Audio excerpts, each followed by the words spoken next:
Bright future या चॅनलवरती नवीन असेल तर लाईक, शेअर आणि सबस्क्राईब करायला विसरू नका. आज आपण या व्हिडिओमध्ये फाईल फॉर्मॅटिंग याच्याबद्दल इन्फॉर्मेशन देणार आहोत.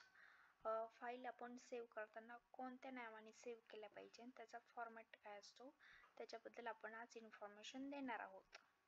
आणि बेसिक ऑपरेटर कोणते आहेत त्याच्याबद्दल पण इन्फॉर्मेशन देणार आहोत.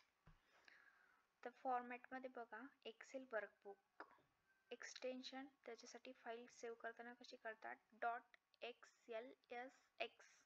त्याचं डिस्क्रिप्शन आहे, store the data in separate sheet in format Excel macro enabled workbook code .xlsm store the data in separate sheet and फिबे मॅक्रोसिटीज. एक्सेल बायनरी वर्कबुक .xlsb या नावाने सेव्ह करायची. Store the data Excel data in binary format which compress the file in the site.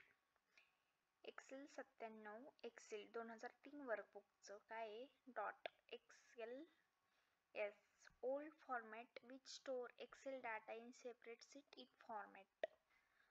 Microsoft Excel 5 to 95 workbook .xls old format which store excel data in separate sheet in format.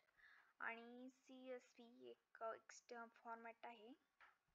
आणि basic operator कोणते आहेत, plus, minus, slash, into म्हणजे मल्टिप्लायसाठी, percentage, slash, लोअरसाठी, greater दॅनसाठी, equal to greater than, bracket, open bracket, curly bracket, comma, inverted comma, हे सगळे तुमचे फॉर्मॅट झाले, बेसिक ऑपरेटर झाले.